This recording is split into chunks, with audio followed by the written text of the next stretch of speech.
नमस्कार दोस्तों। क्या दाऊद इब्राहिम की मौत की खबर सिर्फ प्रोपेगेंडा है या कुछ सच्चाई है इसमें? जानते हैं आज के वीडियो में। वैसे 18 दिसंबर की सुबह 6 बजे सोशल मीडिया के जरिए अफवाह फैली कि पाकिस्तान में रह रहे अंडरवर्ल्ड डॉन दाऊद इब्राहिम को किसी ने जहर दे दिया। सूत्रों के हवाले से न्यूज़ चैनलों में खबरें चलने लगी कि दाऊद इब्राहिम की मौत हो गई, उसे कराची के कब्रिस्तान में दफना दिया गया। और ये खबर ज़्यादा न फैले इसलिए पाकिस्तान में इंटरनेट सर्विस और सोशल मीडिया को डाउन कर दिया गया। हालांकि यही खबर शाम तक साफ हो गई कि दाऊद इब्राहिम को कुछ भी नहीं हुआ है। उसके मरने की खबर सिर्फ एक कोरी अफवाह थी। ऐसा पहली बार नहीं हुआ है। इससे पहले भी 2016 में, 2017 में और 2020 में उसके मरने की खबरें आ चुकी है।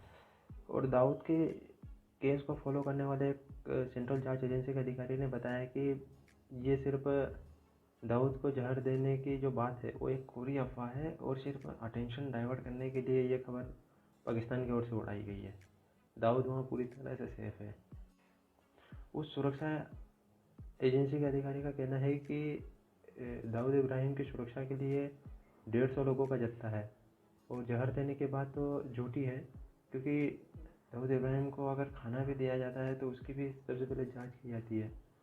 ऐसी भी जानकारी है कि दाऊद इब्राहिम को उसके भरोसेमंद बावर्ची, जो मुंबई का रहने वाला है, वही उसे खाना सर्व करता है। दाऊद इब्राहिम की मौत की खबर के पीछे पाकिस्तानी जर्नलिस्ट बोलते हैं कि इस अफवाह के पीछे भारत सरकार का हाथ है। भारत में भले ही दाऊद इब्राहिम को जहर देने के लिए ब्रेकिंग न्यूज़ चली हो, लेकिन पाकिस्तानी मीडिया में इसे कितनी तवज्जो मिली है, ये वहाँ के एक सीनियर जर्नलिस्ट कमर चीमा बताते हैं कि ये एक प्लांटेड स्टोरी है और इसके पीछे भारत सरकार की मौजूदा सरकार जिम्मेदार है। और ये अफवाह भारत सरकार के द्वारा फैलाई गई है ताकि लोगों का अटेंशन डाइवर्ट हो सके। वैसे पाकिस्तान में बीते एक वर्ष में 23 आतंकवादियों की हत्या हो गई है और सभी की हत्याओं के पीछे लगभग एक जैसा ही पैटर्न देखने को मिलता है।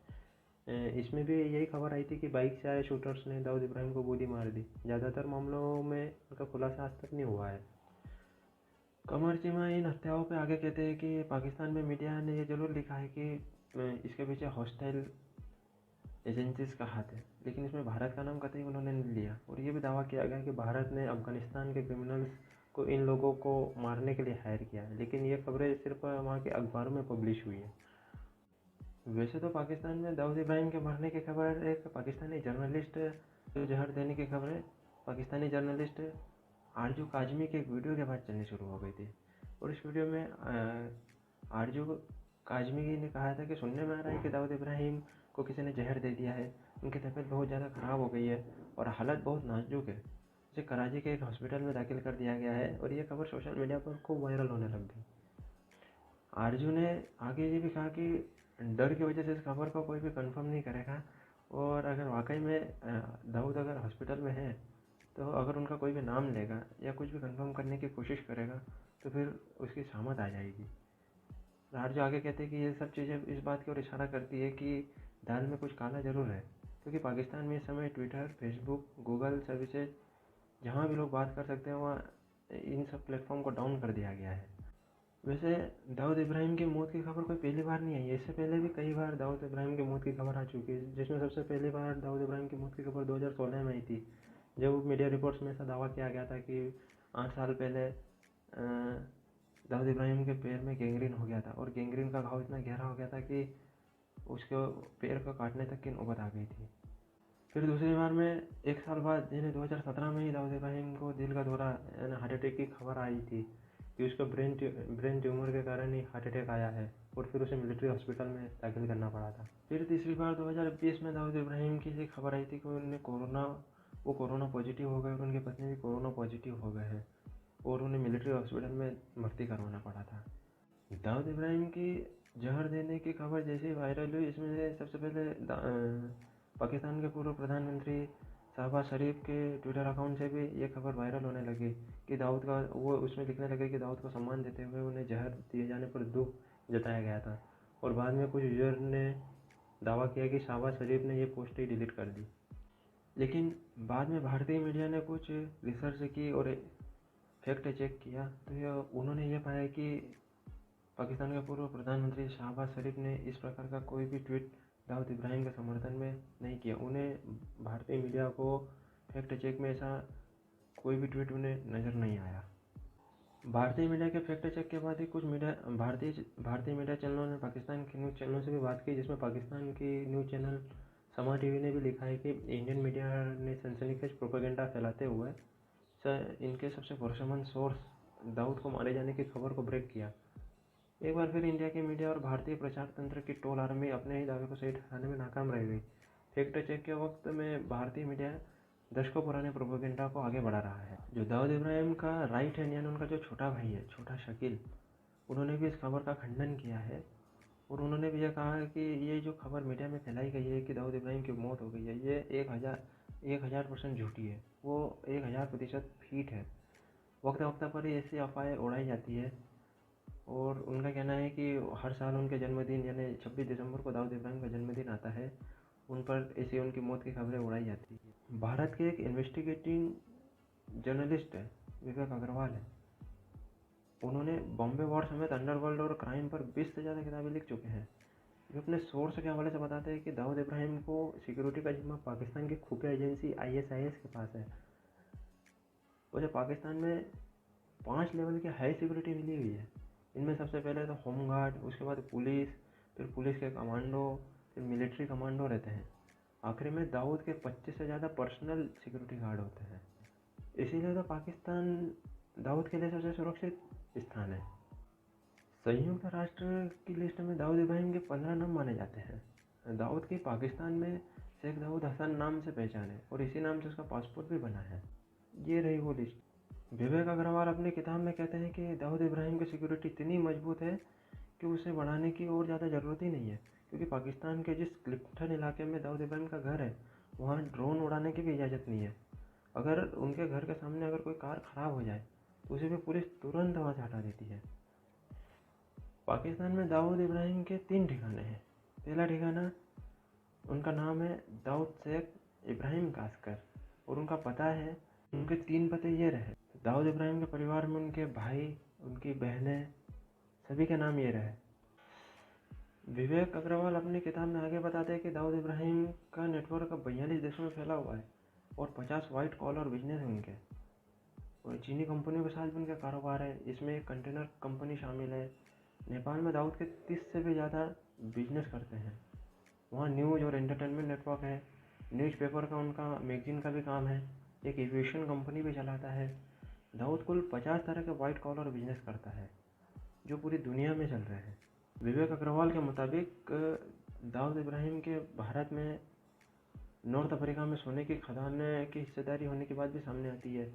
पाकिस्तान और भारत में उनका थोड़ा कारोबार सिमट चुका है और इन देशों में उन सब लोगों की तस्करी कर रहे हैं।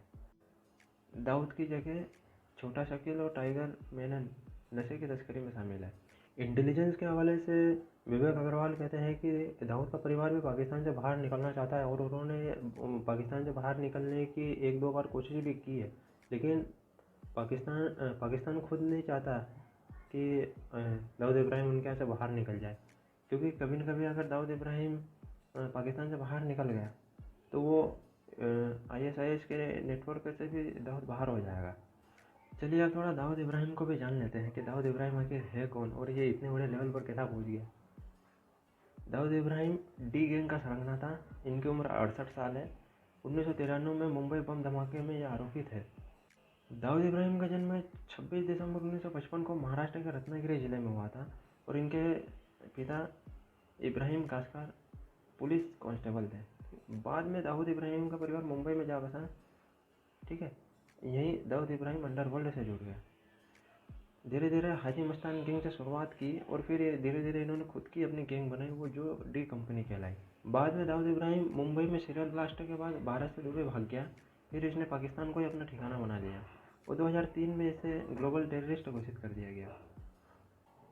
विदेशी धरती पर भारत की जो खुफिया एजेंसियां हैं उन पर विवेक अग्रवाल कहते हैं कि कनाडा, ब्रिटेन और पाकिस्तान में भारत विरोधी गतिविधियों में शामिल रहे लोगों की हत्याएं की जा रही है।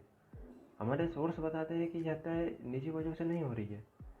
कनाडा में 6 लोगों को मारा गया, अमेरिका में खालिस्तान समर्थक गुरपवंत सिंह पन्नू को मारा गया। इन कोशिशों का मामला अभी भी विवादों में बना हुआ है और कनाडा सरकार भारत के खिलाफ अभी हमलावर हुई थी। जब कनाडा की सरकार ने भारत सरकार पर दबाव बनाया तो भारत सरकार उसे दबाने में कामयाब हुई। बाद में यूएसए ने भी भारत पर दबाव बनाना शुरू किया, लेकिन भारत को इतनी ज़्यादा बड़े तौर पर कामयाबी नहीं मिली।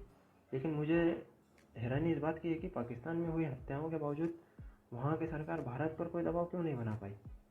विवेक अग्रवाल आगे कहते हैं कि भारतीय खुफिया एजेंसी इजराइल के मोसाद और रूस की केजीबी की तरह कार्य करने लग गई है। विदेश में रहकर भारत विरोधी गतिविधियों पर काम करने वाले लोगों को ख़त्म किया जा रहा है, क्योंकि पाकिस्तान में पिछले 2-3 सालों में अलग अलग देशों में जो भी भारतीय मूल के हैं और पिछले 2-3 सालों में अलग अलग देशों में इस तरह का ट्रेंड देखा जा रहा है जिन भी लोगों के पाकिस्तान में मर्डर हुआ है। क्योंकि ये ऑपरेशन कोई भारत सरकार पहली बार नहीं कर रही है। कांग्रेस के टाइम में भी भारत सरकार ने बांग्लादेश में इसी प्रकार का ऑपरेशन किए थे और कई लोगों को उनके किए की सज़ा दी थी, लेकिन वो कभी खुलकर बाहर नहीं आए। विवेक अग्रवाल आगे कहते हैं कि पाकिस्तान के पास इस बात का सबूत ही नहीं है कि इन हत्याओं का वो भारत पे आरोप मढ़ सके, इसलिए वो इस मुद्दे को इंटरनेशनल लेवल पर भी नहीं उठा रहा है। क्योंकि इसका मतलब तो ये हो सकता है कि भारतीय खुफिया एजेंसी बहुत सीक्रेट तरीके से इस ऑपरेशन को अंजाम दे रही है। ऐसा लग ही नहीं रहा है कि इस ऑपरेशन में उन्होंने लोकल लोगों का इस्तेमाल किया हो। इस वजह से भारत के खिलाफ कोई सबूत नहीं मिल रहा है, इसी वजह से पाकिस्तान शांत बैठा हुआ है। वैसे आने वाले समय में पता चलेगा कि दाऊद इब्राहिम जिंदा है भी या नहीं भी है।